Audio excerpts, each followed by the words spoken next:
Hello dear students, कैसे हो? I hope आप सभी स्वस्थ होंगे, मस्त होंगे और जबरदस्त होंगे। मैं आपका अपना आयुष सर आप सभी के लिए स्टोइकियोमेट्री पार्ट 2 लेकर के आया हूं, जहां पर बहुत ही इंटरेस्टिंग केसेस के बारे में हम लोग बात करने वाले हैं कि आखिरकार इन केसेस में किस तरीके से हम लोग क्वेश्चन को अटेम्प्ट करना है। जब तक हम लोग केसेस को अच्छे से नहीं समझेंगे बच्चे, तब तक हम लोग क्वेश्चन को अच्छे से अटेम्प्ट नहीं कर पाएंगे। तो हर एक पैटर्न पे हम लोग 2-3 सवाल कर ही रहे हैं ताकि आपका जो प्रैक्टिस है वो बना हुआ रहे। आई होप आपने स्टोइकियोमेट्री 1 और उससे पिछले लेक्चर्स को देख लिया होगा, जिसके कारण आप जो आज का लेक्चर है उसको समझने में आपको बड़ा आसानी होगा। उससे रिलेटेड डीपीपी को भी आपने सॉल्व कर लिया होगा। हम आपको रेगुलरली डीपीपी भी प्रोवाइड कर रहे हैं ताकि आप हमारे साथ साथ अच्छे से तैयारी कर सके। और हमारा प्रयास है कि दिसंबर 15 तक हम लोग कोर्स को कंप्लीट कर दे पूरे तरीके से, ताकि आप बहुत अच्छे तरीके से अपने जेईई मेन के एग्जाम में स्कोर करें। और जब आप स्कोर करते हैं ना, तो कहीं ना कहीं मुझे ये लगेगा कि हमारा जो मेहनत आपके लिए किया गया है वो सफल हुआ। तो आपका ये दायित्व तो बनता है कि आप हर एक लेक्चर को बहुत कंसिस्टेंसी के साथ स्टार्टिंग से लेके एंड तक देखें। जितने भी सवाल दिए जाए उनको स्टॉप करिए, थोड़ा पॉज करिए, वहाँ दिमाग लगाइए। दिमाग लगाने के बाद नहीं बनता है तब आप उसको वापस से ऑन करके देखिए कि मैंने किस तरीके से सवाल को अप्रोच लिया है। तो आपको मेनली सीखना क्या रहता है इन लेक्चर्स में? इन लेक्चर में सीखना है कि मैं कैसे अप्रोच ले रहा हूँ सवाल को किस तरीके से सोच रहा हूँ, सवाल को किस तरीके से बना रहा हूँ। जब आपको ये सब करने आ जाएगा, डेफिनेटली आप बहुत अच्छा स्कोर करके अपने एग्जाम में निकलने वाले। तो आइए बिना देर किए शुरुआत करते हैं आज का सेशन को। और आज का सेशन स्टार्ट होता है कंसेप्ट ऑफ एलआर से। अब हुआ क्या ना, एक बार एक जन आया मेरे पास, बोला सर ये लिमिटिंग रिएजेंट का केस है क्या?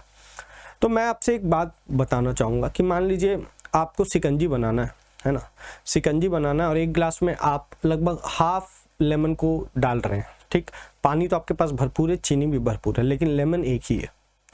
तो शिकंजी बनाने के लिए भैया लेमन की आवश्यकता तो है ही, नींबू नहीं डालोगे तो शिकंजी बनेगा नहीं। अब हुआ क्या, 2 गिलास बना, 2 गिलास के बाद जैसे एक गिलास में आधा डाला, फिर एक गिलास में और आपने आधा लेमन डाला और आपका लेमन हो गया खत्म। अब मेरा सवाल है क्या कि अब आपको कोई और शिकंजी के बनाने के लिए बोले, शिकंजी लेमन जूस आपको बनाने के लिए बोले और मजेदार तरीके से बनाने बोले, तो आई होप आप नहीं बना पाएंगे। आप नमक चीनी पानी का घोल तो बना सकते हैं, लेकिन जो कि आपके पास लेमन जूस खत्म हो चुका है तो आप शिकंजी बना नहीं पाएंगे। क्यों नहीं बना पाए? क्योंकि जिसका यूज करके आप प्रोडक्ट यील्ड कर रहे थे, प्रोडक्ट मतलब शिकंजी बना रहे थे, उसमें से कोई एक पार्ट खत्म हो गया।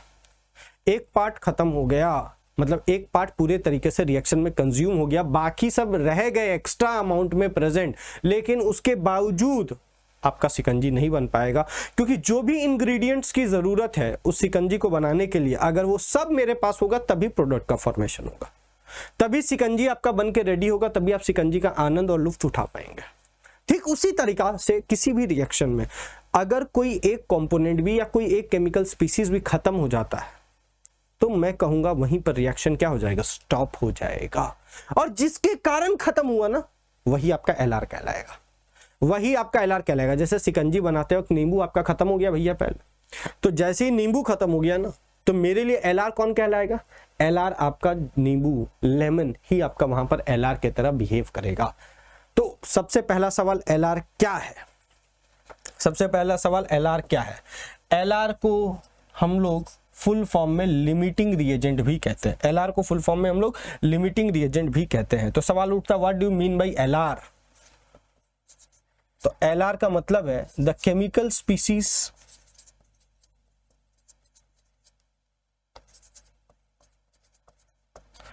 which consumes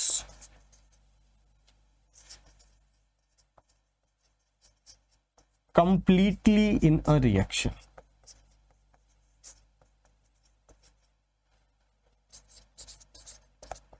is known as LR अर्थात लिमिटिंग रिएजेंट। जो किसी रिएक्शन में पूरी तरीके से यूज हो जाए, कुछ भी ना बचे, वैसे सब्सटेंस को, वैसे केमिकल स्पीसीज को हम प्यार से लिमिटिंग रिएजेंट, या हम कह सकते हैं उसे हम प्यार से एलआर कहते हैं। उसे हम प्यार से एलआर कहेंगे। कहने का मतलब, इसका मैं और एक डेफिनेशन बोल सकता हूं, द केमिकल स्पीसीज जो कि खत्म हो जाए और उसके कारण रिएक्शन स्टॉप हो जाए। Due to the complete consumption of a chemical species the reaction stop, that particular chemical species is known as limiting reagent. मतलब किसी रिएक्शन के दौरान जो केमिकल स्पीसीज सबसे पहले खत्म हो गया वही आपका एलआर कहलाएगा, क्योंकि उसी के कारण वो रिएक्शन क्या होगा, स्टॉप। बोलेंगे सर इसकी आवश्यकता क्या पड़ती है। हम लोगों ने पहला केस देखा जहां पर मुझे एक ही रिएक्टेंट दिया हुआ था, या फिर अगर एक से अधिक रिएक्टेंट है जो रिएक्शन में पार्टिसिपेट कर रहे हैं, लेकिन हमारे पास अमाउंट किसी एक रिएक्टेंट का है, तो वहां पर क्या हो रहा था कि भैया 1 आप उसको बना रहे थे और उसके अकॉर्डिंग आप बाकी सब्सटेंसेस के अमाउंट के बारे में पता लगा ले रहे थे। लेकिन अब सवाल उठता है, दिक्कत कहां आई, दिक्कत यहां आई कि मान लीजिए आपके पास किसी रिएक्शन में 2 रिएक्टेंट्स है, let's suppose H2 and O2, ये मिल करके क्या बना रहा है, 2H2O बना रहा है। मैंने रिएक्शन को बैलेंस कर दिया, बैलेंस करने के बाद मैंने बोला भैया इसके 8 मोल्स हैं और इसके 2 मोल्स हैं। मैं पूछा आपसे कि बताओ वाटर कितना बना, ये H2O लिक्विड है मान लीजिए, और मैं आपसे बोला ये बताओ वाटर कितना बना, आप क्या जवाब दोगे। अब किसी का मन करेगा वो O2 के रिस्पेक्ट में आंसर निकाल देगा, किसी का मन करेगा वो H2 के रिस्पेक्ट में आंसर निकाल देगा। जब when you are finding out with respect to O2, with respect to O2, तो आप कैसे निकालोगे, तो आप कैसे निकालोगे, जस्ट थिंक कि इसका 2 मोल इसके 1 मोल से रिएक्ट करके इसका 2 मोल बना रहा है, तो इसका 2 मोल ऑक्सीजन के साथ हाइड्रोजन कितना रिएक्ट करेगा, 4 मोल, और वाटर कितना बनेगा, 4 मोल वाटर का बनेगा। लेकिन उसी में से कोई एक बच्चा आया, एक बच्चा उठ करके आया, मान लो इस बच्चे का नाम है सुरेश और दूसरे बच्चे का नाम है रमेश। इसने बोला मैं आंसर को फाइंड अलग तरीके से करना चाहता हूं, तो मैंने बोला बताओ बताओ किस तरीके से तुम फाइंड करना चाहते हो। तो उसने बोला सर मैं तो हाइड्रोजन के रिस्पेक्ट में आंसर निकालूंगा। मैं बोला निकालो निकालो। दोनों बच्चे मेरे सामने खड़े थे। सुरेश ने O2 के रिस्पेक्ट में आंसर निकाला और मुझे बता दिया आंसर वाटर कितना है, 4 मोल। रमेश ने बोला भैया मैं हाइड्रोजन के रिस्पेक्ट में निकालूंगा सर। मैं बोला कोई बात नहीं बेटा निकालो। उसने भी बोला अकॉर्डिंग टू द रिएक्शन इसका 2 मोल इसके 1 मोल से रिएक्ट करके इसका 2 मोल बना रहा है। मैं बोला एकदम सही बात है। उसने बोला सर इसका 1 मोल के लिए ऑक्सीजन का कितना चाहिए, आधा मोल। वाटर कितना बनेगा, 1 मोल। तो इसके 8 मोल से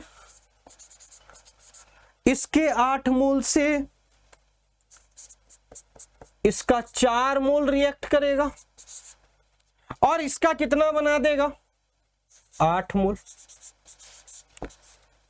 बोला सर मेरे में क्या गलती है, मैंने भी तो यूनिटरी लगाया जैसा आपने केस 1 में बताया था। सुरेश बोला मैंने भी तो यूनिटरी लगाया। अब आप बताइए मुझे कि आंसर कौन सा सही होगा। मैं बोला सुरेश सही है बेटा, सुरेश सही है। मैं बोला अरे बेटा रमेश थोड़ा कॉमन सेंस लगाओ, थोड़ा कॉमन सेंस लगाओ। बोला सर क्या हो गया। मैं बोला कॉमन सेंस लगाओ। इसके 8 मोल को इसके कितने मोल की आवश्यकता पड़ेगी, 4 मोल की। और तुम्हारे पास कितना है, 2 मोल। कहां से लाओगे एक्स्ट्रा 2 मोल। तो बोला बात तो आपकी सही है सर, कहां से लाऊंगा। तो वही तो बोला जब ला ही नहीं पाओगे तो ये रिएक्शन आधा में ही रुक जाएगा। किसके खत्म होने के कारण, O2 के खत्म होने के कारण। तो इसीलिए बेटा ये जो तुम 8 मोल निकाले हो ये तब सही होता जब ऑक्सीजन का मेरे पास 4 मोल होता। अब सुरेश का देखो आंसर बेटा। सुरेश का आंसर बोला ऑक्सीजन का 2 मोल के लिए इसका 4 मोल चाहिए और मेरे पास हाइड्रोजन एक्सेस में कितना, 8 मोल है। हाइड्रोजन कितना, 8। तो बोला सर 2 4 से रिएक्ट किया, इसका 4 मोल बना दिया, ऑक्सीजन हो गया खत्म और हाइड्रोजन मेरा बच गया। रिमेंस कितना, रिमेंस। तो बोला 4 मोल हाइड्रोजन बच गया, इस हाइड्रोजन का कोई आवश्यकता नहीं पड़ा। मैं बोला वाह बेटा वाह। इंटेलिजेंट कौन है, इंटेलिजेंट ये सुरेश है। तो सही आंसर कौन सा है, सही आंसर ये है। तो बोला सर मैंने क्या लगाया, वो आपका सिकंजी वाला जो था ना एग्जांपल, वो मुझे याद। अगर नींबू खत्म हो गया शिकंजी बनेगा कैसे? तो वही उसने बोला सर अगर O2 2 मोल पे ही खत्म हो गया तो वाटर बनेगा कैसे? इसका मतलब जो रिएक्शन में पहले खत्म हो जाए, कौन पहले खत्म होगा? ऑक्सीजन पहले खत्म हो जाएगा। जैसे इसका 4 मोल 2 मोल से रिएक्ट किया, हाइड्रोजन का 4 मोल बचा हुआ है, लेकिन ऑक्सीजन वहां पर क्या हो चुका है? खत्म। तो बोला यही मेरा LR है। इसीलिए जवाब देना विथ रिस्पेक्ट टू O2 सही है, this is correct, but hydrogen के रिस्पेक्ट में आंसर देना गलत है। मैं बोला वाह बेटा वाह, जबरदस्त कॉन्सेप्ट लगाए। फिर मैंने बोला ठीक है लेकिन एग्जाम में इतना समय थोड़ी है कि एक बार आप हाइड्रोजन के रिस्पेक्ट में देखोगे, एक बार ऑक्सीजन के रिस्पेक्ट में देखोगे। तो रमेश बोला सर कोई ऐसा तरीका बताइए जिससे कि मैं देखते ही समझ जाऊं कौन LR है। तो मैं बोल देता हूं रिएक्शन में हमेशा भले एक से अधिक रिएक्टेंट का अमाउंट क्यों ना दिया हो, मतलब ये केस तुम कब लगा पाओगे? जब व्हेन अमाउंट ऑफ 2 और more than 2 reactants, more than 2 reactants were given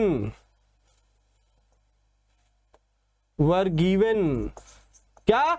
एक से अधिक रिएक्टेंट का जब अमाउंट देगा तभी ऐसा कंफ्यूजन क्रिएट होगा। और तभी आपको कॉन्सेप्ट क्या लगाना, एकदम दिमाग का बत्ती जलना चाहिए। और कॉन्सेप्ट क्या लगा दोगे? Concept of LR।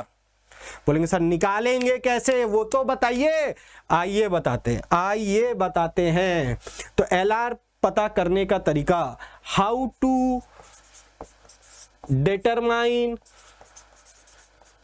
LR, मैं बोलूंगा the reactant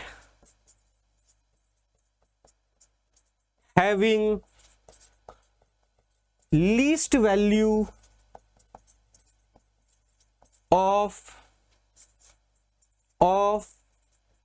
stoichiometric amount will be the LR। अब यहां सवाल क्या आएगा? सर स्टोइकियोमेट्रिक अमाउंट कैसे पता करेंगे? स्टोइकियोमेट्रिक अमाउंट कैसे पता करेंगे? आपने तो कह दिया कि जिस रिएक्टेंट का स्टोइकियोमेट्रिक अमाउंट लीस्ट होगा, स्टोइकियोमेट्रिक अमाउंट लीस्ट होगा। तो बोला सर कैसे पता करेंगे स्टोइकियोमेट्रिक अमाउंट? तो स्टोइकियोमेट्रिक अमाउंट पता करने का तरीका है given moles upon stoichiometric coefficient upon stoichiometric coefficient.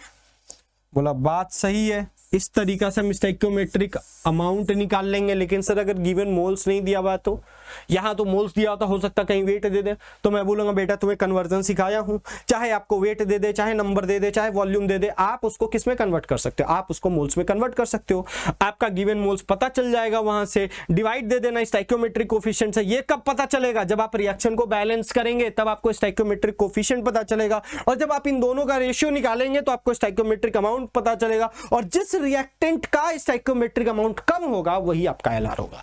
जिस रिएक्टेंट का स्टोइकियोमेट्रिक अमाउंट कम होगा वही आपका LR होगा। बोला सर एग्जांपल दीजिए। बोला टेंशन की कोई बात नहीं है, ये जो रिएक्शन लिखे हो इसी का एग्जांपल ले लो, इसी का एग्जांपल ले लो, तुम्हें मामला समझ में आ जाएगा कि मैंने सुरेश को क्यों सही बोला था। मैंने बोला इसका गिवन मोल्स कितना है? 8 मोल्स। मैंने क्या बोला? डिवाइड किससे कर दो? इसके स्टोइकियोमेट्रिक कोएफिशिएंट से। इसका कितना मोल है? 2 मोल। किससे डिवाइड कर दो? जिसका कोई नहीं उसका भगवान होता है। उसी तरीका से रिएक्शन में रिएक्टेंट या प्रोडक्ट के आगे कुछ नहीं, उसका 1 होता है। तो यहां 1 से डिवाइड दे दो, आंसर इसका 2 आ जाएगा और इसका 4 आ जाएगा। मुझे पता है ये मोल को रिप्रेजेंट करता है, तो आप यहाँ 2 मोल या 1 मोल लिख सकते हो। तो किसका स्टोइकियोमेट्रिक अमाउंट कम आ रहा है? किसका स्टोइकियोमेट्रिक कम आ रहा है? O2 का। तो मेरा LR कौन होगा? O2। तो जब भी रिएक्शन में एक से अधिक रिएक्टेंट का अमाउंट दिया जाए, दिमाग का बत्ती जला लेना और वहां कंसेप्ट ऑफ LR लगा लेना। समझे? जब भी एक से अधिक रिएक्टेंट का अमाउंट दिया जाए, दिमाग का बत्ती जलाना है और कंसेप्ट ऑफ LR लगाना है। Is it clear? Concept of LR को किस तरीके से समझना समझ गए।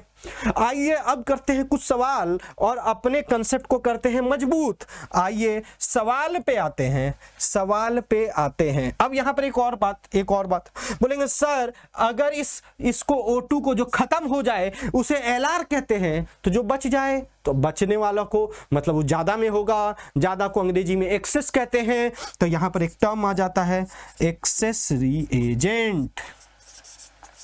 तो हमसे कौन पूछेगा कोई एक्सेस रिएजेंट कौन है, तो मैं बोलूंगा हाइड्रोजन है।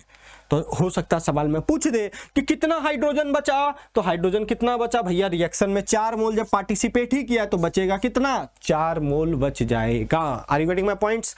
यही है कॉन्सेप्ट ऑफ एलआर। अब आगे बात करते हैं सवाल की ओर। सवाल पे दिमाग लगाना है और आंसर जल्दी से निकालना है। आइए देखें सवाल क्या कहता है। जैसे हर घर कुछ कहता है वैसे ही हर सवाल भी कुछ कहता है। यहां बोला कार्बन रिएक्ट्स विद क्लोरीन, बोला कार्बन को रिएक्ट कराओ किससे बेटा, क्लोरीन से, टू फॉर्म CCl4। बोलता है क्या दिया हुआ है, क्या दिया गया है, वेट ऑफ कार्बन दिया गया है 36 gram, was mixed with 142 gram of chlorine. तो वेट ऑफ क्लोरीन कितना दिया हुआ है, 142 ग्राम, 142 ग्राम। अब अगर आपसे कोई बोले बताओ ना मोल कितना है, क्योंकि सारा मामला मोल के इर्द गिर्द ही घूमता है। मैंने कहा है जब भी सवाल दिया जाए, सवाल चाहे कैसा भी हो, पहले मोल निकालो फिर सवाल को सोचना। तो यहां मोल ऑफ कार्बन कितना हो जाएगा, given weight upon molecular weight in gram, या एटम है तो atomic weight in gram. Carbon का वेट कितना होता है 12, ये और ये कट गया, आंसर कितना आ गया 3 मोल। वैसे ही मोल ऑफ क्लोरीन निकालोगे तो 142 ग्राम। अब ध्यान से सुनना, यहाँ मोल्स ऑफ Cl2 निकालना पड़ेगा। क्योंकि यहाँ क्लोरीन किस फॉर्म में है, Cl2 के फॉर्म में है बेटा। तो वेट ऑफ क्लोरीन क्या ले लोगे 71, एक का 35.5 तो 2 का 71, इस दोनों को काट देना, आंसर क्या आ जाएगा 2 मोल। अब आपका गिवन मोल्स निकल गया। नेक्स्ट काम क्या करेंगे, बैलेंस द रिएक्शन। यहां एक कार्बन 4 क्लोरीन यहां लगा दो ना दो, यहां लगा दो ना दो। क्या मैं डायरेक्ट यहां स्टोइकियोमेट्रिक अमाउंट निकालूं क्या, इसका कितना है 3, इसका स्टोइकियोमेट्रिक कोएफिशिएंट 1, इसका कितना है 2, इसका स्टोइकियोमेट्रिक कोएफिशिएंट 2, इसका आंसर 3, इसका आंसर 1। भैया किसका स्टोइकियोमेट्रिक अमाउंट कम है, ये मतलब Cl2 मेरा क्या हो गया एलआर, और जो मेरा एलआर होगा हमेशा 1 हम उसी को बनाएंगे, हमेशा 1 उसी को बनाएंगे यूनिटरी लगाते वक्त। नो कंफ्यूजन, एकदम स्प्राइट की तरह क्लियर है कि नहीं, कॉन्सेप्ट भी स्प्राइट की तरह क्लियर होना चाहिए। अब यहां पर देखो, यहां पर मामला को देखो, कॉन्सेप्ट आया ना समझ में, हर एक कॉन्सेप्ट के बाद कमेंट में लिखना आया समझ में, सर एलआर का आ गया कॉन्सेप्ट समझ में मुझे। अब कोई भी सवाल लाके दे देना मैं बना दूंगा। इस तरीके से पढ़ना है। जितना आप कमेंट करेंगे, जितना लाइक करेंगे, जितना शेयर करेंगे, आप हमें उतना मोटिवेट करेंगे कि हम आपके लिए उतने ही शिद्दत से एक एक चीज फ्री में आपके सामने ला करके रख दे। और आपका जेईई मेन 2026 का जो सपना है अच्छे NIT IIT में पहुंचने का, वो हम आपका साकार कर पाए। अगर हम उसमें थोड़ी सी भी भूमिका निभा पाएंगे, हम अपने आप को सौभाग्यवान समझेंगे बेटा। परेशान होने की कोई जरूरत नहीं है। व्हेन आई एम हियर, आओ देखे जरा, यहाँ कार्बन के हैं कितने हैं मोल, जिसका कोई नहीं है उसका कौन है, उसका 1 है। तो यहाँ पर क्या हो जाएगा 1 मोल रिएक्ट्स विथ 2 मोल फॉर्म्स 1 मोल। बोलो कोई दिक्कत की बात नहीं। 1 किसको बनाना है, कार्बन को नहीं। कुछ लोग 1 देख करके अरे ये तो 1 पहले से ही है, यहाँ लगा दो। नहीं 1 हमेशा एलआर को बनाना है। तो इसका 1 मोल के लिए इसका कितना मोल चाहिए, आधा। इसका कितना मोल चाहिए, आधा। इसका कितना मोल चाहिए, इसका कितना मोल बनेगा, आधा। अब बताओ है कितना तेरे पास है। अब इसको मत यूज करना, ये स्टोइकियोमेट्रिक अमाउंट है। कुछ यूनिटरी लगाते वक्त मोल का इस्तेमाल करेंगे। यहां पर लोग गलती करते हैं, भावनाओं में बह के इसी 1 का यूज कर लेंगे। नहीं, किसका यूज करना है, जो मोल दिया गया है बेटा। तो इसका 2 मोल के लिए कार्बन का कितना मोल यूज होगा, 1 मोल। और इसका कितना बनेगा, 1 मोल। बोलता है calculate the mass of CCl4 produced. कितना मास हो जाएगा? तो मॉलिक्यूलर वेट ऑफ CCl4 कितना है जल्दी से बताओ? 12 प्लस 35.5 इंटू 4, 35.5 इंटू 4 कितना हो गया? 12 प्लस 142, 154 ग्राम। मतलब वेट ऑफ CCl4 कितना हो जाएगा? इसके मोल्स को इसके मॉलिक्यूलर वेट से मल्टीप्लाई कर दो, क्योंकि फॉर्मूला गिवन वेट अपन मॉलिक्यूलर वेट होता है मोल्स का। तो मॉलिक्यूलर वेट जब मोल से मल्टीप्लाई होगा आपको वेट निकल करके आ जाएगा। तो 154 इंटू 1, आंसर विल बी 154 ग्राम। अब बोला अरे ये भी तो बताओ कार्बन कितना बचा? Remaining mass of the reactant, remaining mass of the reactant. अब Cl2 अगर Lr है तो ये रिएक्शन में कंप्लीटली कंज्यूम हो जाएगा, कंप्लीटली कंज्यूम हो जाएगा। क्लियर है क्या? कंप्लीटली कंज्यूम हो जाएगा। मैं यहां पर क्वेश्चन नंबर 1 लिख देता हूं। मैं कुछ क्वेश्चंस होमवर्क भी दूंगा क्लास वर्क का, क्लास वर्क में से कुछ क्वेश्चन आपको होमवर्क भी दूंगा। उस होमवर्क का आंसर कहां लिखना है? कमेंट में लिखना है कि सर क्वेश्चन नंबर 2 या क्वेश्चन नंबर 3 जो भी आपको होमवर्क मिलेगा उसका आंसर ये है। तब ना मजा आएगा पढ़ाने में आपको, तब तो लगेगा कि आप पढ़ रहे हैं मेरे से, है कि नहीं? आइए बात करते हैं, आइए बात करते हैं नेक्स्ट। तो रिमेनिंग किसका बचेगा? Remaining weight of CCl carbon है कितना? है कितना भैया? कितना यूज हुआ है? 1 मोल यूज हो गया। 1 मोल ऑफ कार्बन बराबर कितना? तो 1 मोल ऑफ कार्बन बराबर 12 ग्राम। ये कितना हो जाएगा? 12 ग्राम के बराबर था कितना तुम्हारे पास? 36। तो 36 gram minus 12 gram, answer will be 24 grams. Answer will be 24 grams. आया क्या बात समझ में? काफी अच्छा सवाल है, काफी अच्छा सवाल था। आइए नेक्स्ट क्वेश्चन आपके समक्ष है। नेक्स्ट क्वेश्चन आपके समक्ष है। A chemist wants to prepare diborane. खास बात क्या है? ये रिएक्शन ऑलरेडी बैलेंस्ड है। If starts with 2 mole each, इसका भी 2 मोल, इसका भी 2 mole, how many moles of B2H6 can be prepared? ये आपका होमवर्क हो गया। बड़ा आसान सा सवाल है। ये क्वेश्चन नंबर 2 आपका होमवर्क है। लिख लीजिएगा, क्वेश्चन नंबर 2 आपका होमवर्क है। बोलेंगे PDF कहाँ मिलेगा? PDF आपको टेलीग्राम चैनल पे इसका मिल जाएगा। आप अच्छे से कॉपी में नोट्स प्रिपेयर करिए। जो क्लास में होमवर्क दूं उसको आपको होमवर्क कंप्लीट करके लाना है। Is it clear? बोलेंगे सर कहां सबमिट करेंगे? देखो सबमिट तो मैं नहीं करा सकता हूं, लेकिन इसका आंसर जरूर मैं कमेंट बॉक्स में लिख दूंगा। जो जो क्वेश्चन मैं आपको होमवर्क दिया हूं कि क्वेश्चन नंबर 2 का होमवर्क आंसर क्या है, क्वेश्चन नंबर जो भी क्वेश्चन नंबर आपका होमवर्क रहेगा। ठीक है, आइए नेक्स्ट सवाल की ओर आगे बढ़ते हैं। एक सवाल और करते हैं। यह सवाल देखने में डरावना लग रहा है, तो लाइए मैं इसको सॉल्व करूं। देखने में सिर्फ डरावना है नहीं, है नहीं। बोला titanium which is used to make an airplane engines and frames can be obtained from titanium tetrachloride. Titanium tetrachloride से टाइटेनियम को ऑब्टेन किया जाता है और उस टाइटेनियम का यूज एरोप्लेन के इंजन्स और फ्रेम्स बनाने में यूज होता है। Which in turn is obtained from titanium oxide by the following process. अब आपके सामने रिएक्शन लिख दिया गया है। आइए एक बार रिएक्शन हम भी यहां पर प्यार से लिख दे ताकि हमें कोई दिक्कत ना हो, ताकि हमें कोई दिक्कत ना हो। क्लियर? और ये जो रिएक्शन है ये आपका ऑलरेडी बैलेंस्ड है। ये रिएक्शन आपका ऑलरेडी बैलेंस्ड है। यही है ना? यही है ना? अब क्या बोलता है कि TiO2 कितना है? 4.8 ग्राम। तो आप यहां पर एक काम करो, आप एक काम करो भैया, मॉलिक्यूलर वेट निकाल लो। सबसे पहले मॉलिक्यूलर वेट ऑफ TiO2 कितना हो जाएगा? टाइटेनियम का 48, O2 का 32, आंसर हो जाएगा 80 ग्राम्स।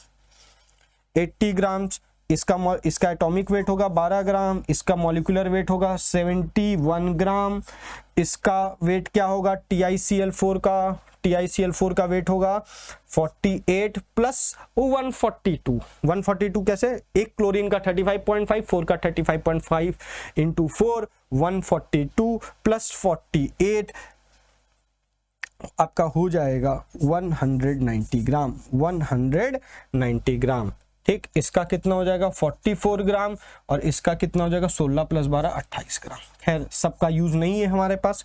अब TiO2 का वेट दे दिया 4.8, तो मोल्स कितने हो जाएंगे 4.8 अपॉन 80, ये हो गया आपका moles, divided by stoichiometric coefficient, इसको 1/3 लिख दो, इसको 1/3 लिख दो। यहां पर आपका क्या हो जाएगा 6/12/4, यहां पर कितना हो जाएगा 6.39/71 इन डिवाइडेड बाई 6 या 1/6 कर दो। ये जो आपने निकाला 1/3 1/4 से डिवाइड दे करके, मैं बता दूं आपको ये और कुछ नहीं बल्कि स्टाइक्योमेट्रिक अमाउंट है। अब आपको देख के ही पता चल रहा है कि स्टाइक्योमेट्रिक अमाउंट सबसे कम किसका रहने वाला है। ये और ये कट गया 6 और ये हो गया 100, ये हो गया 2, तो 2/100, ये आपका कितना हो जाएगा, ये हो गया 3, ये हो गया सॉरी ये हो गया 2, ये हो गया 4, ये और ये कट गया, ये हो गया 1/8। क्लियर है क्या, क्लियर है क्या। ये आपका क्या हो जाएगा 1/100, ये हो गया आपका 9, ये हो गया 3, ये हो गया 2, ठीक, ये हो गया 1.5/100। अब यहां पर हम लोगों को क्या देखना है, अब हम लोगों को यहां पर क्या देखना है कि भैया मेरा स्टाइक्योमेट्रिक अमाउंट सबसे कम किसका है, तो इसका तो कम होता हुआ नजर नहीं आ रहा है, इसका तो कम होता हुआ नजर नहीं आ रहा है, तो इस दोनों का डिनोमिनेटर क्या है सेम सेम, इस दोनों का डिनोमिनेटर क्या है सेम सेम है। तो भैया हम कैसे चेक करेंगे, हम कैसे चेक करेंगे 3/2 डिवाइडेड बाई 2 1.5 हुआ है, तो इसका मैं कैसे चेक करूंगा कि जिसका ऐसे कम है, तो 1.5/100 का 1.5/100 का SA आपका क्या आ रहा है कम नजर आ रहा है, बोलो हाँ या ना।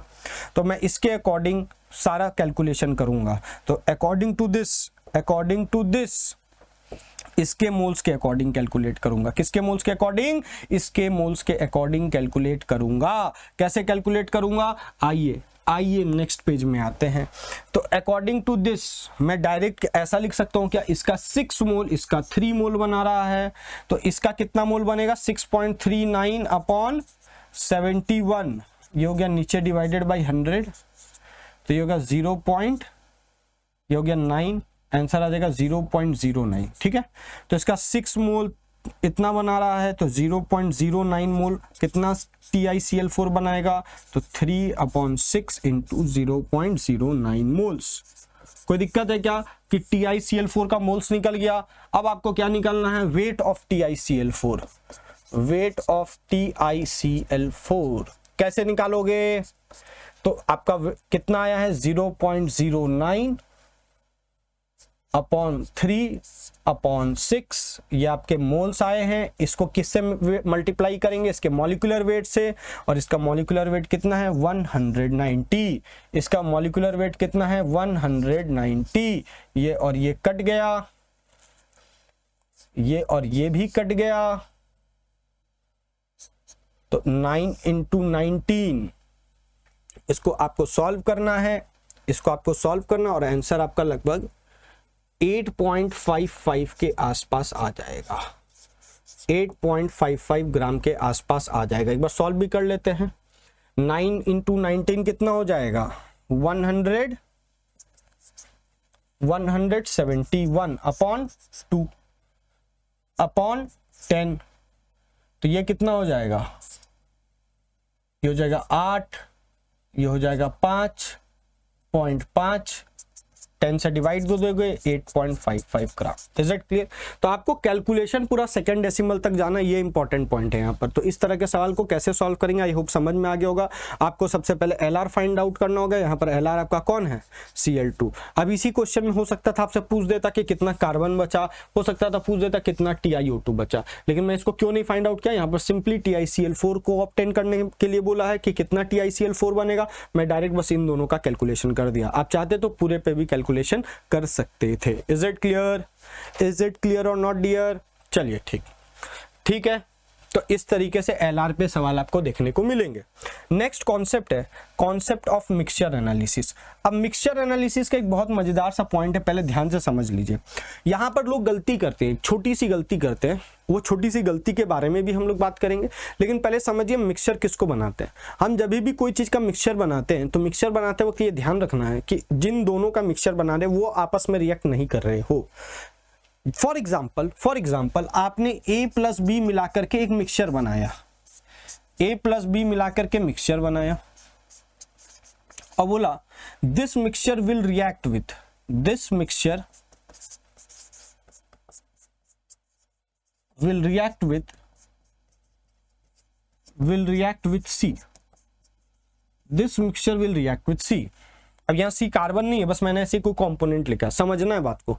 याद रखिएगा A and B do not reacts with each other. अगर ऐसा होगा कंडीशन तभी वो कॉन्सेप्ट ऑफ मिक्सचर के अंतर्गत आएगा। देखो खाली रटने से नहीं होगा, A और B का मिक्सचर बना दीजिए। अगर ये रिएक्ट कर रहे होंगे तो फिर ये रिएक्शन सीक्वेंशियल में चला जाएगा। ये रिएक्शन किसका बन जाएगा? कॉन्सेप्ट ऑफ सीक्वेंशियल रिएक्शन हो जाएगा। तो जब A और B आपस में रिएक्ट नहीं कर रहा होगा तो मैं बोलूंगा they do not reacts with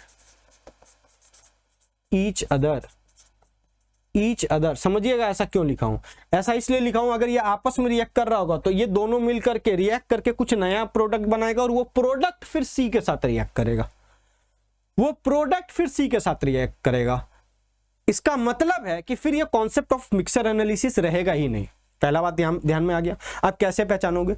तो हमेशा जब भी बोलेगा a mixture of A and B, मतलब कोई भी एग्जांपल ले लो, CaCO3 एंड MgCO3 या CaCO3 NaCl, कुछ भी एग्जांपल, जो भी मिक्सचर का आप जो भी कंपोनेंट्स को मिला करके आप मिक्सचर बना रहे हो वो आपस में रिएक्ट नहीं करना चाहिए, तभी आप उसको मिक्सचर कह सकते हैं।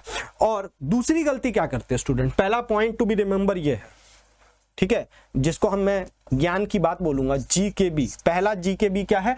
A प्लस B एक मिक्सचर है जहां पर A और B कभी भी आपस में रिएक्ट नहीं होना चाहिए। दूसरा गलती क्या करते हैं, जब मैं स्टूडेंट्स को देखता हूं वो गलती क्या करते हैं, मैं एक बच्चा था, एक बच्चे को मैंने बोला कि बेटा A और B का मिक्सचर है, वो C के साथ रिएक्ट करके reacts with C to form D and E। उसने क्या किया? मैं बोला राइट द रिएक्शन, मैंने बोला राइट द केमिकल रिएक्शन। उसने क्या बोला? उसने लिख दिया ये देखो बच्चा, A प्लस B ये मिक्सचर हो गया सर, इसको C से रिएक्ट करा दीजिए। साफ साफ बोल रहा है D एंड E बना रहा है। उसने बना तो दिया, गड़बड़ी क्या हुआ समझना। यहाँ पर मजेदार बात क्या है, यहाँ पर जैसे आपने A plus B reacts with C कर दोगे, यहाँ पर एक कहानी गड़बड़ हो गया। ऐसा जब भी आप किसी रिएक्शन का लिखोगे, इसका ये मतलब है कि ये B C से रिएक्ट करेगा, ये A भी C से रिएक्ट करेगा, और एक पॉइंट इसका मतलब निकल करके आता है कि A और B आपस में रिएक्ट करेगा। इस ऐसा लिखने का तात्पर्य ये निकल करके आता है। और अगर ऐसा लिखने का तात्पर्य ये निकल करके आता है तब तो फिर ये कहानी आपका क्या हो जाएगा? गलत। ये जो कहानी आप पढ़ रहे थे कि A और B मिक्सचर है, अब तो वो मिक्सचर रहा ही नहीं। और अगर ये मिक्सचर रहा ही नहीं तो इसका मतलब आपका ये रिएक्शन लिखने का तरीका भी गलत है, ये मिक्सचर एनालिसिस है भी नहीं, मतलब आप जो भी आंसर फाइंड आउट करेंगे वो गलत हो जाएगा। तो generally students commit this mistake, this is a mistake, a blunder mistake generally students commit in the exam or while solving the problems of mixture analysis। जब वो मिक्सचर एनालिसिस का सवाल सॉल्व करते हैं, ये सबसे बड़ा प्रॉब्लम स्टूडेंट्स में देखा गया। तो सवाल है सर इसको सही कैसे किया जाए? Always write two different reaction, first A plus C, ठीक, and second B plus C। अब बोलेंगे हो सकता है क्या कि दोनों में प्रोडक्ट सेम बने? मैं बोलूंगा यस इट इज पॉसिबल कि दोनों में प्रोडक्ट सेम बन रहे, पॉसिबल है ये। ऐसा कैसे पॉसिबल है सर? आइए मैं आपको एक रिएक्शन समझा दूं। बोला a mixture of HCHO and C2H6, मान लीजिए का कुछ वेट है, अंडरगोज अ कंबशन विथ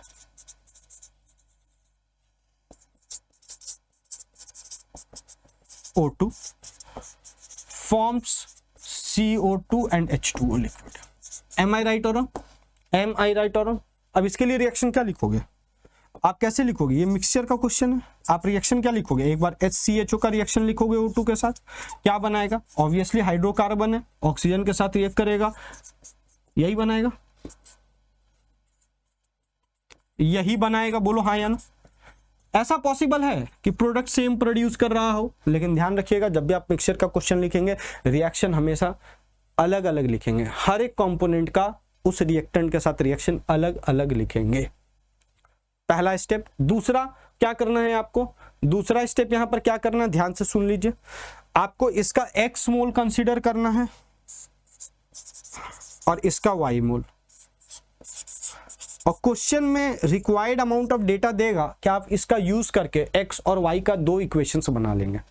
यहाँ पर दो वेरिएबल्स है, दो इक्वेशंस बना लीजिएगा, दो इक्वेशंस बना के उसको सॉल्व कर लीजिएगा, मोल्स निकल जाएगा, तो आप कुछ भी अमाउंट फाइंड आउट कर सकते हैं। क्योंकि जब भी कंसेप्ट ऑफ मिक्सचर एनालिसिस का सवाल पूछता है तो जनरली मैं देखा हूं ऐसा कि सवाल में परसेंटेज कॉम्पोजिशन या आप कह सकते हो और सिर्फ पूछ देगा कॉम्पोजिशन ऑफ मिक्सचर बता दीजिए, कॉम्पोजिशन ऑफ मिक्सचर बता दीजिए। सवाल मिक्सचर एनालिसिस का जनरली हमको ऐसा देखने को मिला है। तो ये आप तभी बता पाएंगे जब आपको इसका अमाउंट और इसका अमाउंट अलग से पता चलेगा, क्योंकि आपको जो अमाउंट दिया गया होगा वो वेट ऑफ सैंपल दिया होगा, और वो सैंपल क्या होगा, मिक्सचर, तो इसका मतलब that will be the weight of A plus weight of B, ऐसा अमाउंट आपको दिया गया होगा। वॉल्यूम दिया होगा तो volume of A plus volume of B, तो इसीलिए हमेशा इसका अलग अलग अमाउंट पता कर लीजिए। इसी प्रकार का सवाल आएगा तो आपको क्या करना है, A का एक अलग मोल कंसिडर करना है, B का एक अलग मोल कंसिडर करना है। Is it clear, is it clear और नॉट? तो आई होप आपको ये चीज क्लियर हो गया होगा। अब सवाल आता है सर ऐसे बहुत सारे रिएक्शंस है जो मुझे नहीं पता होते हैं, तो उसके लिए मैं आपको शॉर्ट्स के फॉर्म में रिएक्शन सिखा रहा हूं, थर्मल डिकम्पोजिशन का, types of various kind of reaction सिखा रहा हूं। आप उस शॉर्ट्स को जरूर देखें, आप हमें इंस्टाग्राम पे भी फॉलो कर सकते हैं, और उन शॉर्ट्स को देखने के बाद होगा क्या, आपका थोड़ा सा मूल कॉन्सेप्ट और अच्छा हो जाएगा, कहीं ना कहीं वो और अच्छा हो जाएगा। हो सकता है कि कुछ शॉर्ट्स आपको नहीं समझ में आए अभी, जैसे कुछ बच्चे जो क्लास 11th में भी एंट्री लिए होंगे और वो इस वीडियो को देख रहे हैं, शॉर्ट्स को देख रहे हैं, तो वहाँ पर ऑक्सीडेशन नंबर वगैरह का मैं यूज़ कर रहा हूँ। अब उन्हें ऑक्सीडेशन नंबर के बारे में पता ही नहीं, लेकिन जो क्लास 12th के बच्चे हैं या जो टारगेट की तैयारी कर रहे हैं उनको ऑक्सीडेशन नंबर या बेसिक ज्ञान पता होती है, तो उनको वो शॉर्ट्स समझ में आ जाएगा। लेकिन 11th वाले थोड़ा सा धैर्य रखिए, इसके बाद मैं कंसंट्रेशन टर्म चैप्टर पढ़ाऊंगा, उसके बाद मैं रिडॉक्स पे आऊँगा, तो जब मैं रिडॉक्स के बारे में पढ़ा रहूँगा वहाँ पर ऑक्सीडेशन नंबर और इन सारी चीज़ों पर बात हम लोग करेंगे। क्या यहाँ तक आ गया क्या बात समझ में? तो ये है आपका कॉन्सेप्ट ऑफ मिक्सचर एनालिसिस। आइए कुछ सवाल करें, आइए कुछ सवाल करें। पहला सवाल दिया हुआ है, a sample of mixture of CaCl2 and NaCl weighing 4.4 ग्राम। आपको सवाल में क्या दिया हुआ है कि इन दोनों का वेट इसके बराबर है, किसके बराबर है, 4.4 ग्राम के बराबर है, 44 ग्राम। Was treated with Na2CO3। अब देखो ये भी सॉल्ट सोडियम का, ये भी सॉल्ट सोडियम का है, तो इन दोनों के बीच में कोई रिएक्शन होगा क्या? मैं बोलूंगा इन दोनों के बीच में कोई रिएक्शन नहीं होगा। बोलता है to precipitate all the calcium in as calcium carbonate. मैं सोडियम कार्बोनेट के साथ रिएक्शन सिर्फ इसलिए कराया जा रहा है ताकि सारा का सारा कैल्शियम किसमें कन्वर्ट हो जाए, calcium carbonate, and when it was heated then a quantitatively converted into 0.56 gram of CaO। देखो बड़ा मजेदार सा क्वेश्चन है। पहला आपको कोई पूछेगा रिएक्शंस लिखो, तो रिएक्शन किसका हो रहा है, Na2CO3 का। बोलेंगे सर दोनों अलग अलग कंपोनेंट के साथ अलग अलग रिएक्शन लिखूंगा।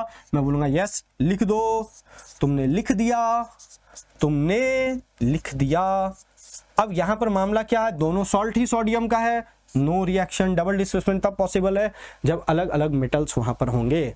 भैया अब मान लो इसको रिप्लेस भी कर दोगे तो फिर तो सोडियम से ही जुड़ना है, तो रिएक्शन क्यों करेगा, तो यहाँ रिएक्शन हो नहीं रहा होगा, यहाँ पर रिएक्शन होगा। जब यहाँ पर रिएक्शन होगा तो क्या बनेगा, ये इसके पास चला जाएगा, यहाँ CaCl2 है, सॉरी यहाँ CaCl2 है, तो क्या रिएक्शन बन जाएगा, CaCO3 प्लस NaCl। नेक्स्ट क्या करेंगे, बैलेंस करेंगे, यहां पर 2 लगा देंगे, तो यहाँ सोडियम 2 है, यहाँ 2 हो गया, यहाँ क्लोरीन 2 है, यहाँ 2 हो गया। अब यहाँ कैल्शियम कार्बोनेट बन गया। अब ये जो कैल्शियम कार्बोनेट बना इसको हम लोग क्या करना है, विच वॉज देन हीटेड, इसको आप फर्दर हीट करोगे, हीट करने पर क्या बनेगा, CaO बनेगा। क्या बनेगा, CaO। और इस CaO का वेट आपको कितना दे दिया है, इस CaO का वेट कितना दे दिया, 0.56 ग्राम। क्लियर। आपसे पूछा है कि बताओ कितना परसेंटेज CaCl2 का होगा इन द मिक्सचर। तो अगर हमको किसी तरीका से वेट ऑफ CaCO3 पता चल जाए तो मेरा काम हो जाएगा, मेरा काम हो जाएगा। अब एक तरीका है, मैं इधर x मोल मानूं इधर y मोल मानूं, अब यहाँ रिएक्शन ही नहीं हो रहा है तो मुझे y मोल मानने का कोई आवश्यकता नहीं है। अब पहले काम क्या करना है, रिएक्शन को बैलेंस्ड करना है। पहला काम क्या करना है, रिएक्शन को बैलेंस्ड करना है। अब बहुतों को पता चलेगा सर ये कैसे लिख दिया, तो मैं बोला ना शॉर्ट्स में मैं रिएक्शन सिखा रहा हूँ, कैसे थर्मली डिकम्पोज करता है कैसे नहीं करता है। ये सारी बातें आप जब साथ में सीखेंगे ना तो आपको ये सारी चीज़ें आसान लगने लगेगी। या फिर आप क्या कर सकते हो, धीरे धीरे धीरे धीरे करके जो मैं रिएक्शंस करा रहा हूँ उसको थोड़ा सा दिमाग में रखो। ऐसे रटने की आवश्यकता नहीं कि आप हर एक रिएक्शंस को याद करने बैठ जाएंगे, कोई आवश्यकता नहीं है। अभी जो भी आपको क्वेश्चन दिया गया उसमें हिंट आपको मिलेगा, उसमें हिंट मिलेगा। अब ये जब 2 पार्ट या 3 पार्ट में स्टोइकियोमेट्री खत्म करूंगा, एक कंसेप्ट POAC सिखाऊंगा, कंसेप्ट ऑफ POAC, जहां पर हम ये सीखेंगे कि मान लीजिए आपको रिएक्शन नहीं पता, कि आपको रिएजेंट के बारे में नॉलेज नहीं है, लेकिन फिर भी वैसा सवाल को हम किस तरीके से डील करते हैं, तो वो हम लोग सीखेंगे कंसेप्ट ऑफ POAC में। उसके लिए आपको हमारे साथ रहना पड़ेगा, स्टे ट्यून्ड। उसके लिए आप क्या करिए, सब्सक्राइब बटन को दबा दीजिए बिना देर किए, पावर ये जो आपका क्या बोलते हैं उसको बेल बटन है उसको भी हिट कर दीजिए, ताकि जब जब मैं वीडियो डालूं आपके पास नोटिफिकेशन पहुंच जाए। चलिए तो हम लोग क्या कर सकते हैं, लेट सपोज इसको पहले बैलेंस करते हैं। ये ऑलरेडी बैलेंस हो गया, ये भी आपका बैलेंस है। मैं ऐसा बोल सकता हूं कि इसका x मोल से इसका x मोल रिएक्ट करेगा और इसका x मोल बनाएगा और इसका भी x मोल बनाएगा। क्लियर। अब इसके x मोल से ये कितना बनेगा, इसके x मोल से इसका x मोल बनेगा और इसका भी x मोल बनेगा। अब आपको इसका वेट पता है, इसका मोल पता है, इसका मॉलिक्यूलर वेट क्या हो जाएगा, ये क्या हो गया गिवन वेट। मॉलिक्यूलर वेट क्या निकलेगा, मॉलिक्यूलर वेट क्या निकलेगा 56 ग्राम। तो यहां से मोल्स ऑफ CaO क्या निकल के आ जाएगा, given weight upon molecular wait. ये ग्राम ग्राम कट गया, आंसर क्या हो जाएगा, ये 1 हो गया। आंसर क्या हो जाएगा 0.01 मोल। आंसर क्या आ जाएगा 0.01 मोल। आंसर क्या हो जाएगा 0.01 मोल। मतलब x का वैल्यू क्या आ गया 0.01 मोल। तो क्या मैं यहां से वेट ऑफ CaCl2 निकाल सकता हूं, आप बोलोगे yes sir weight of CaCl2 निकाल सकते हैं। कैसे निकालेंगे वेट ऑफ CaCl2, तो आपको इसका मोल पता है, कितना पता है 0.01 ग्राम। और CaCl2 का मॉलिक्यूलर वेट कितना होगा, CaCl2 का मॉलिक्यूलर वेट कितना होगा, तो कैल्शियम का होता 40 प्लस 35.5 इंटू 2, आंसर हो जाएगा 71 प्लस 40 111, आंसर जाएगा 1.11 ग्राम। सॉरी अभी पॉइंट मत लगाइए, ये 11 ग्राम आ गया।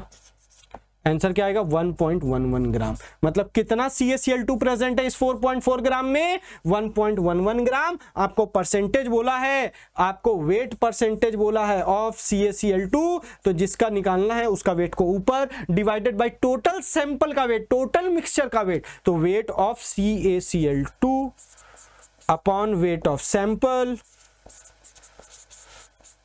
इंटू 100, ये कितना हो जाएगा 1.11। वेट ऑफ सैंपल कितना हो जाएगा 4.44 इंटू 100। ये पॉइंट हटा दो, ये और ये काट दो, आंसर आ जाएगा 25%।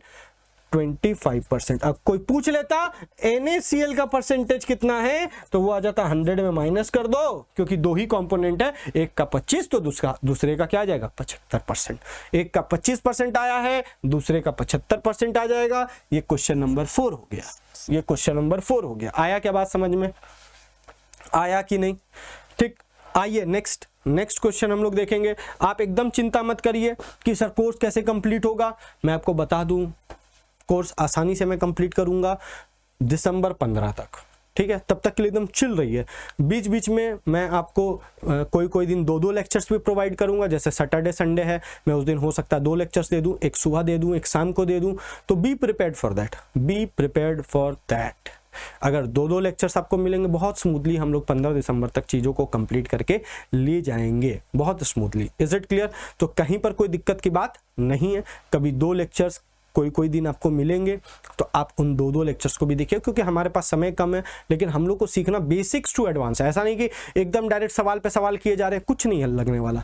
मैं चाहता हूं कि मैं आप सभी को बेसिक से एडवांस पूरे केमिस्ट्री को समझा पाऊं और आप भी उसे समझ करके अपने एग्जाम में इंप्लीमेंट कर सके। ठीक है, नेक्स्ट है weight of when 4 gram of a mixture of NaHCO3 and NaCl is heated।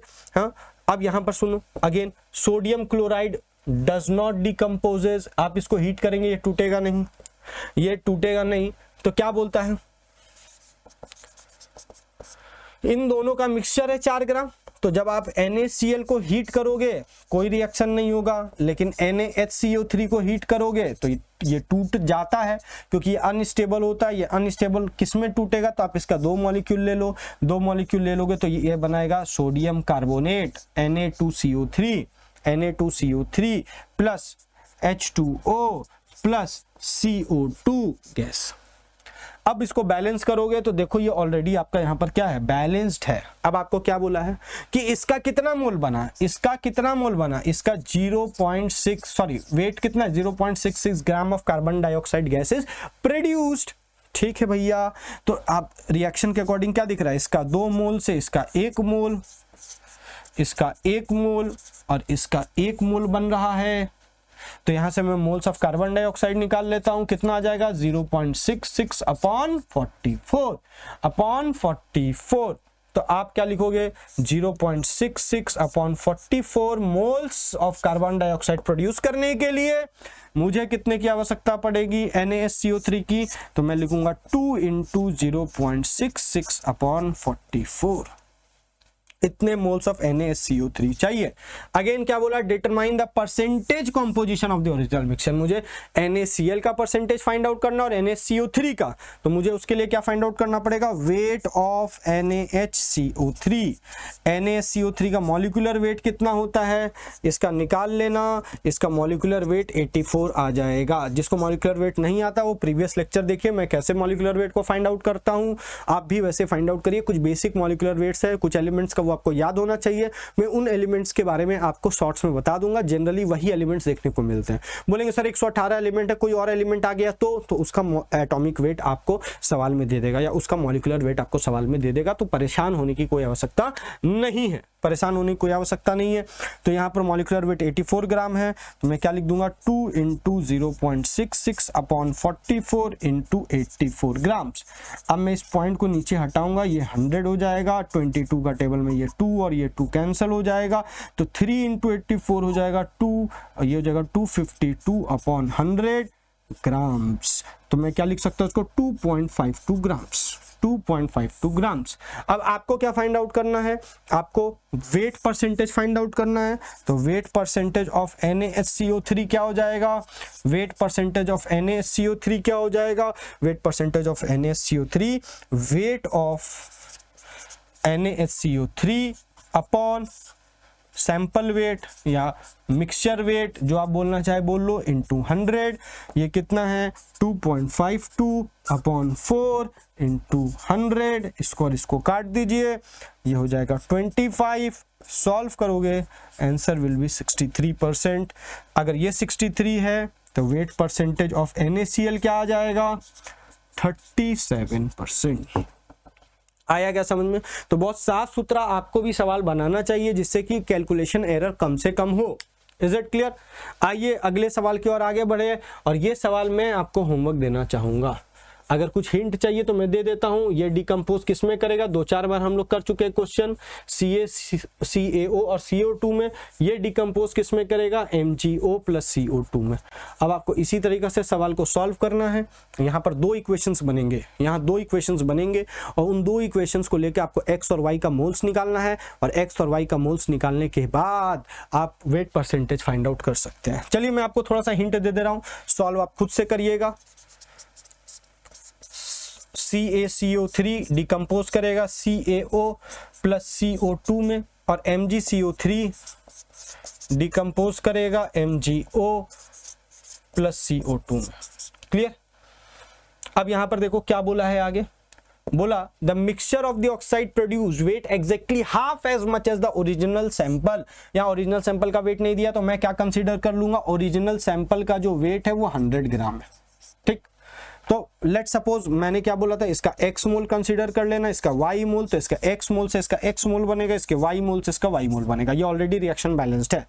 तो मैं यहाँ 2 इक्वेशन बना सकता हूँ, क्या, एक x इंटू 100, ये 100 क्या है, molecular weight of CaCO3, plus y into 84, ये क्या है मॉलिक्यूलर वेट ऑफ MgCO3, इसके मोल और मॉलिक्यूलर वेट को मल्टीप्लाई करेंगे तो क्या आएगा वेट ऑफ MgCO3, और मोल्स और इसके मॉलिक्यूलर वेट को मल्टीप्लाई करेंगे तो वेट ऑफ CaCO3। तो ये क्या हो गया weight of CaCO3 plus weight of MgCO3 क्या दे देगा बेटा, बोलो ना, वेट ऑफ सैंपल दे देगा। तो वेट ऑफ सैंपल कितना हो गया 100 ग्राम।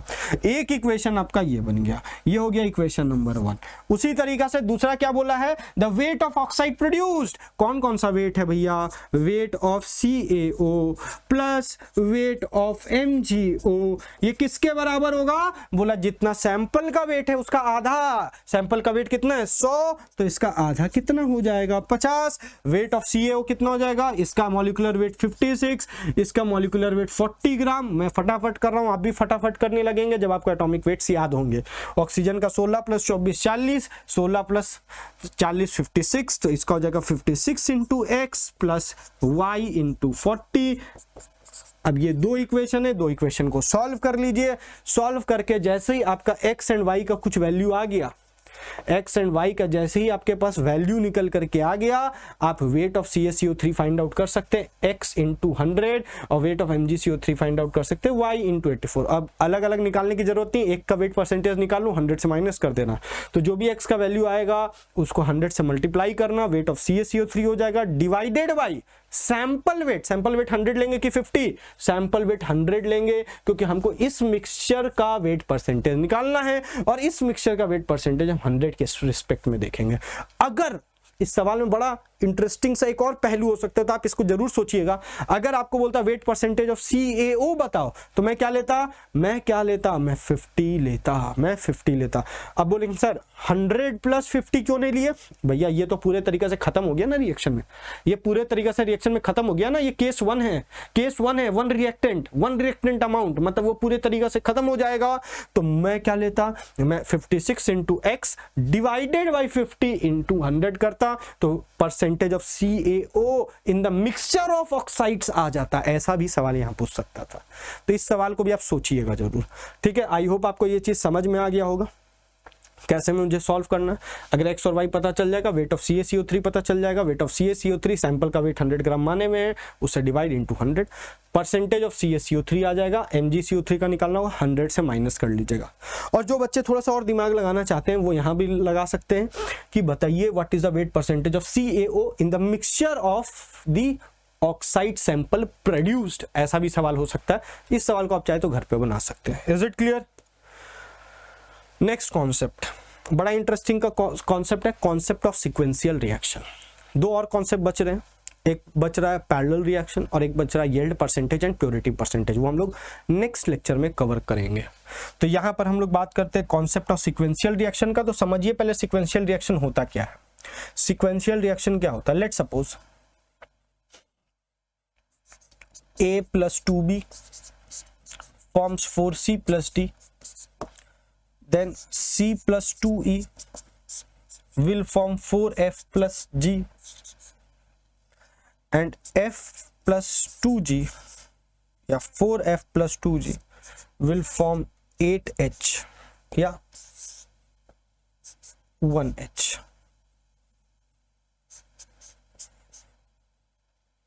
प्लस 2y, और आपसे पूछा बताओ what is the amount of I। बहुत आसान है, बहुत आसान है, लेकिन उससे पहले आपको एक कंसेप्ट समझना पड़ेगा। सीक्वेंशियल रिएक्शन हम किसको कहते हैं ये तो समझ लो। सीक्वेंशियल रिएक्शन किसको कहते हैं?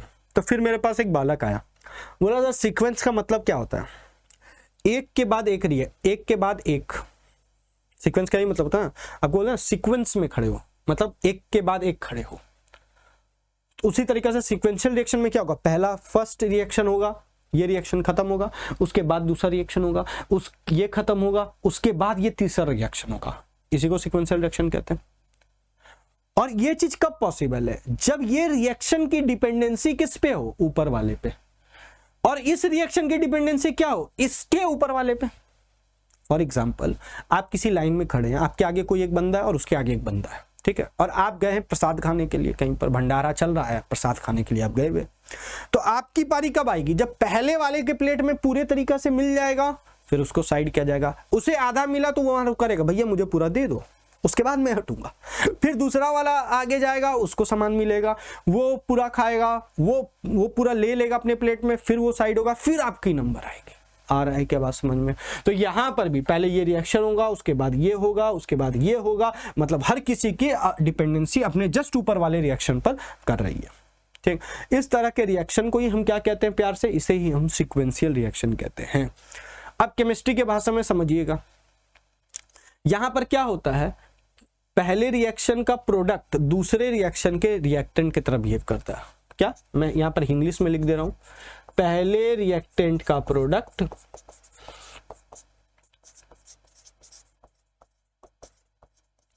दूसरे रिएक्शन में रिएक्टेंट के तरह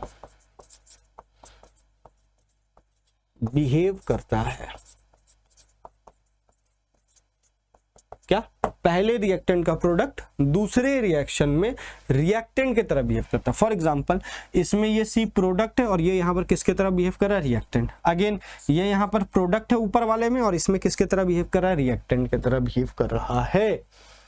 तो यहां पर जो सी और एफ है, यहां जो सी एंड एफ है, ये वो कैटेगरी वाले हैं जो एक में प्रोडक्ट, आगे वाले में रिएक्टेंट की तरह बिहेव कर रहे हैं।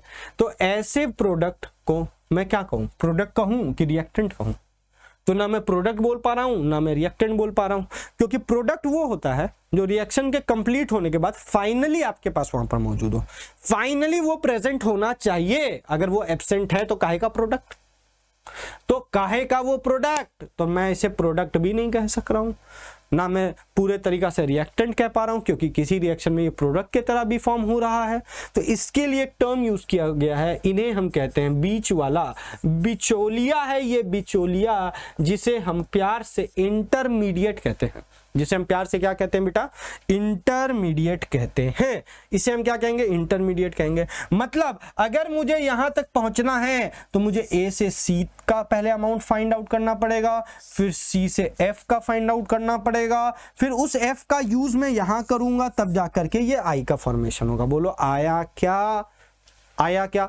इसे हम सीक्वेंशियल रिएक्शन कहते हैं। लेट सपोज मैं बोला इसका 2 मोल है और इसका 6 मोल है, मैं बोला find out the moles of आई।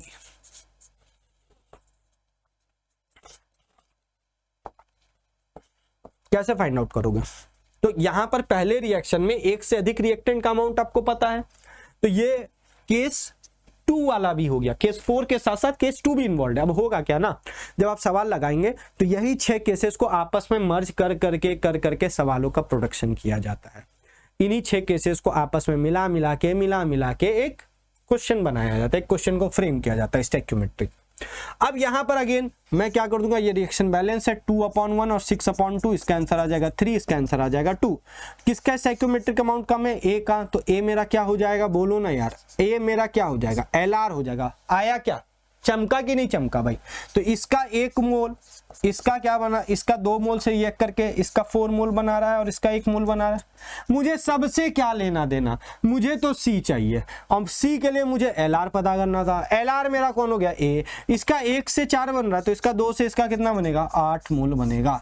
अब इसका अमाउंट मुझे पता चल गया कि भैया 8 मोल मेरे पास सी है जो इस रिएक्शन में पार्टिसिपेट करेगा। और ये 8 मोल आया कब? जब ये पहला वाला रिएक्शन खत्म हुआ, जब ये पहला वाला रिएक्शन खत्म हुआ। अब इस रिएक्शन को देख के पता चल रहा है इसका 1 मोल से इसका 4 मोल। अब ये केस हुआ ना, इसमें कोई झमेला ही नहीं है, तो इसका 8 मोल से इसका कितना बनेगा? 32 मोल बनेगा।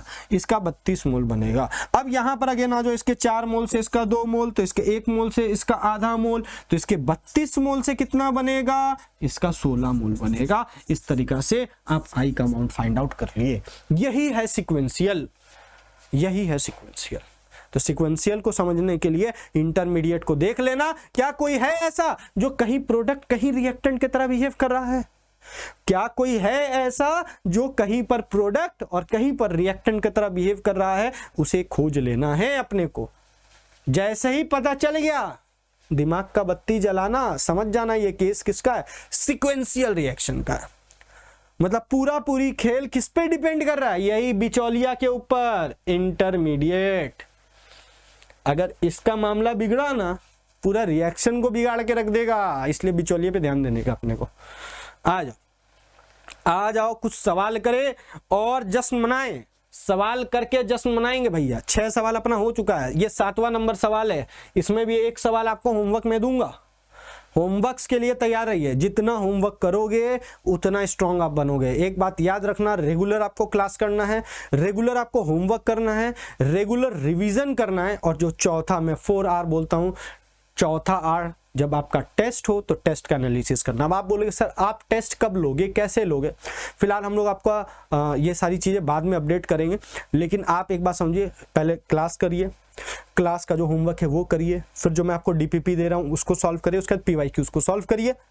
इतना करने के बाद आपका चैप्टर बहुत अच्छा से स्ट्रांग हो जाएगा, मेंस के लिए भी और एडवांस के लिए भी। क्योंकि मैं जो कंटेंट आपको पढ़ा रहा हूँ वो चाहे किसी भी प्रकार का एग्जाम दे, अगर वो NCERT क्लास 11 एंड 12 पर बेस्ड है तो वो सारे एग्जाम्स आप आराम से क्रैक कर सकते हैं, आराम से। इसके बाहर कोई कॉन्सेप्ट नहीं होना, इस बात का भरोसा मान करके चलिए।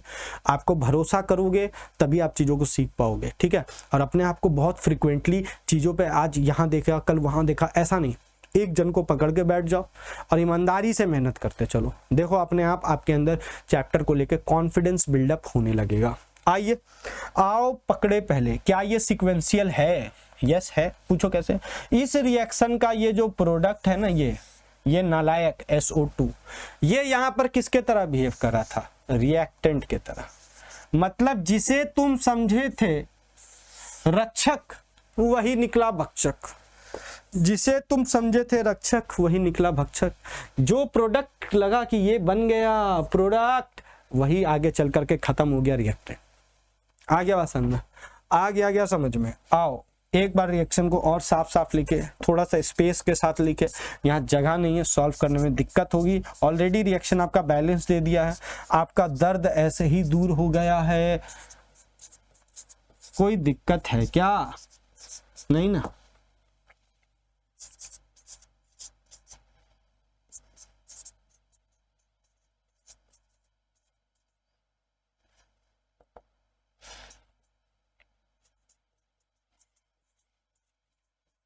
आपसे क्या बोला है?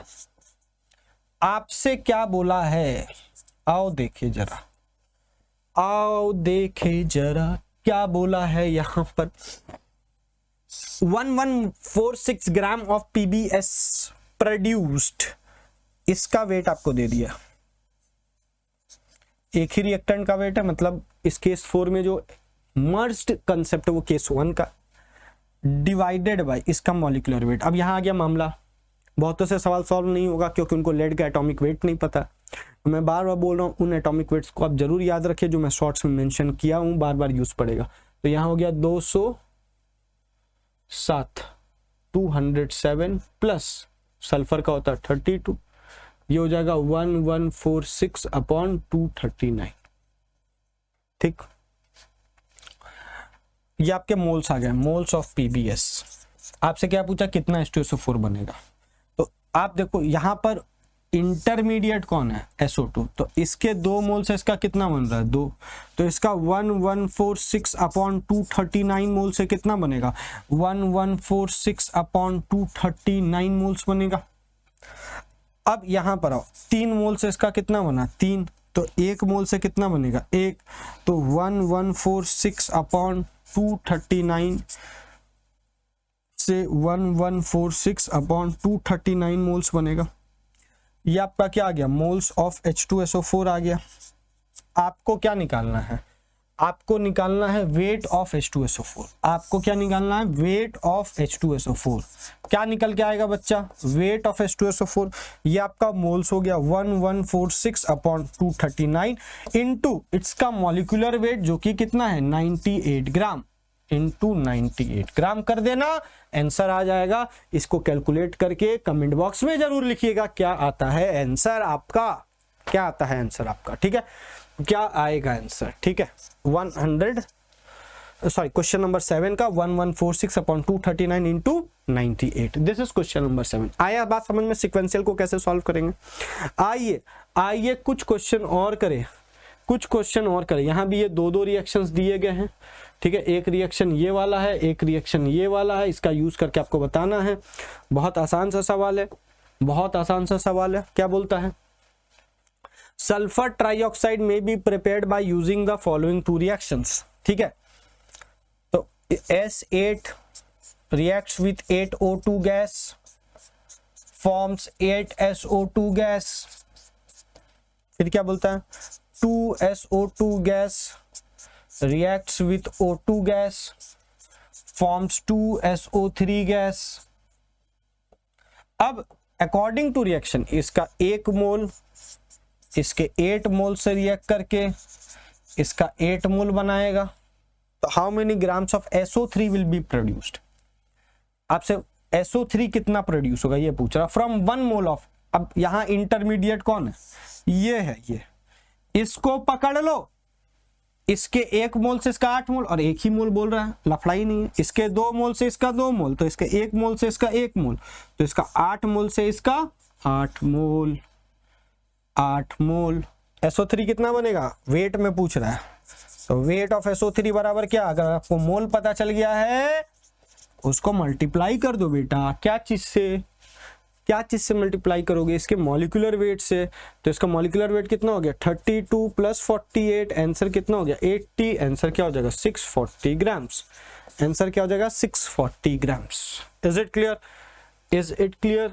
आइए अब ये मैं आपको होमवर्क देने वाला हूँ, question number 9, this is your homework. अब बोलेंगे सर होमवर्क दे दिया आपने, तो भैया होमवर्क दिया हूँ, इसको थोड़ा सोचना है। चलो बनाओगे क्या, बनाओगे क्या आप लोग, मैं आपको समझा देता हूं कॉन्सेप्ट, लेकिन अप्लाई आप खुद से करोगे, दिमाग अपना थोड़ा सा लगाना पड़ेगा यार, मेरे साथ पढ़ोगे थोड़ा सा लगाना पड़ेगा अपना दिमाग, लगाओगे तो ही सीख पाओगे, है ना। मैं इसका आंसर भी आपको प्रोवाइड करा दूंगा, ठीक है, होगा तो इसका सोल्यूशन भी आपको टेलीग्राम ग्रुप पे प्रोवाइड करा दूंगा। लेकिन आप इस क्वेश्चन को पहले खुद से सोचोगे, है ना, खुद से सोचोगे तब आपका दिमाग डेवलप होगा। मैं चाहता हूं कि आपका दिमाग डेवलप हो यार, मेरे बनाने से, मेरे कॉन्सेप्ट सिखाने से आप सीखो, है ना। क्वेश्चंस आप खुद से लगाओ, कैलकुलेशन खुद से करो, क्योंकि एग्जाम में मैं नहीं रहूंगा कैलकुलेट करने के लिए, कैलकुलेट आपको करना है। मैं हर समय आपको ये नहीं बताऊंगा अच्छा ये सीक्वेंशियल का बेटा, ये पैरेलल का, आपको खुद पहचानना पड़ेगा। इसलिए मैं आपको तरीका समझा रहा हूँ। सवाल देख के बोलो ये सीक्वेंशियल का है कि LR का है, कि ये मिक्सचर का है कि वन कंपोनेंट वाला केस 1 है, कि 1 कंपोनेंट का अमाउंट दिया हुआ है। तो ये आपको खुद समझ में आना चाहिए कि ये पैरेलल है कि यील्ड परसेंटेज है, ये यील्ड है कि ये प्योरिटी है, ये आपको खुद समझ में आना चाहिए। जिस दिन ये बात आपको समझ में आने लगेगी ना, मामला वहीं साफ हो जाएगा, मामला वहीं साफ हो जाएगा। क्लियर है क्या। तो मैं इसका सॉल्यूशन आपको जरूर PDF फॉर्मेट में टेलीग्राम पे प्रोवाइड कर दूंगा, इसी पे, इसी स्लाइड पे सॉल्यूशन प्रोवाइड करवा दूंगा आपको, ठीक है। लेकिन इंपॉर्टेंट क्या है, खुद से लगाना फिर देखना, है ना। आइए सवाल को देखें, थोड़ा सा मजेदार सा सवाल है, समझा देता हूं आपको। क्या बोलता है, ये है आपका 2KMnO4 plus 16HCl, 2KCl, 2MnCl2 plus 8H2O plus 5Cl2। एक रिएक्शन आपका ये है, एक रिएक्शन ये है, ठीक। फिर क्या बोलता है, फिर बोलता है 6Cl2 प्लस 6CaOH का whole twice will form CaClO3 का होल ट्वाइस प्लस 5Cl2। देखो यहाँ रिएक्शन बैलेंस्ड है, हो सकता है कि कहीं पर रिएक्शन बैलेंस्ड ना भी हो। फिर ये CaClO3 का होल ट्वाइस किससे रिएक्ट कर रहा है, Na2SO4 से, Na2SO4 से। तो CaClO3 का होल ट्वाइस किससे रिएक्ट किया, Na2SO4 से। क्या बनाया, CaSO4 plus 2NaClO3 plus 2NaClO3। ये रिएक्शन है। समझना क्या है कहानी, इसमें इंटरमीडिएट को पहचानो। मेरा यहां पर Cl2 रिएक्टेंट है, क्या यहां पर ये प्रोडक्ट है, मतलब खेल इसी से। आपको क्या दिया हुआ है, व्हाट मास ऑफ NaClO3, आपको क्या पूछ रहा है कि ये NaClO3 कितना बनेगा।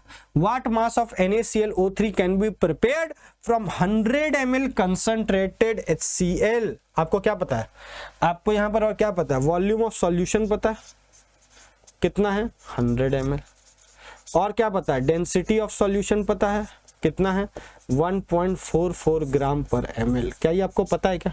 देखो ना यहाँ पर पता है ना 1.44 ग्राम ml। एंड क्या बोलता है 36.5% बाई मास। उस सॉल्यूशन में क्या है HCl। अब सुनना ध्यान से, यहां से आप क्या निकाल सकते हो, वेट ऑफ सॉल्यूशन। अब इस वेट ऑफ सॉल्यूशन में क्या होगा, weight of HCl plus weight of solvent. तो वेट ऑफ सॉल्यूशन आपका कितना है, वॉल्यूम इनटू डेंसिटी, ये हो गया 144 ग्राम, क्योंकि डेंसिटी बराबर वेट अपन वॉल्यूम, इसको मल्टीप्लाई कर देना, वेट आ जाएगा। अब ये तो टोटल वेट है जिसमें से कुछ HCl है, इसका परसेंटेज आपको दे दिया कितना 35.5। तो आपको वेट ऑफ HCl क्या हो जाएगा 35.5% ऑफ वेट ऑफ सॉल्यूशन।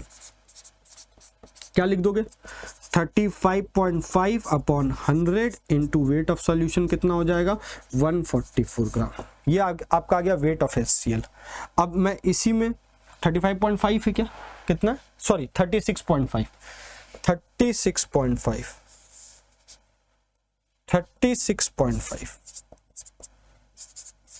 अब इसी में मैं बोलूंगा मोल्स ऑफ HCl निकाल लो फटाक देने से। 36.5 अपॉन 100 इंटू 144 अपॉन 36.5, ये और ये कट गया, आ गया 1.44 मोल्स। क्या आपको मोल्स पता चल गया क्या? क्या आपको मोल्स ऑफ HCl पता चल गया क्या? अब देखना आगे क्या, आपको HCl यहाँ रिएक्टेंट है, आपका HCl यहाँ पर क्या है रिएक्टेंट। तो आप इस HCl का मदद से क्या निकालोगे Cl2, फिर उस Cl2 के मदद से क्या निकालोगे CaClO3, फिर उस CaClO3 के मदद से क्या निकालोगे NaClO3। ऐसे ही फाइंड आउट करेंगे ना। तो इसके 16 मोल से इसका कितना बन रहा है 5, इसका 5 मोल बन रहा है। तो इसका मोल आपको कितना है 1.44। तो 1.44 मोल से कितना बन रहा होगा 5/16 इंटू 1.44। आ गया क्या समझ में? यूनिटरी लगाया, एक से कितना बनेगा 5/16, 1.44 से कितना बनेगा 5/16 इंटू 1.44। अब यहां से 6 मोल से इसका कितना बन रहा है 1 मोल। तो 15 इंटू 1.44/16 मोल से कितना बनेगा 1/6 इंटू 5.1.44/16। इतना मोल बनेगा क्या, इतना मोल CaClO3 बनेगा क्या। अब इतना मोल CaClO3 से क्या बन रहा होगा NaClO3। तो यहां से क्या बन रहा है, इसके 1 मोल से इसका कितना बन रहा है 2 मोल।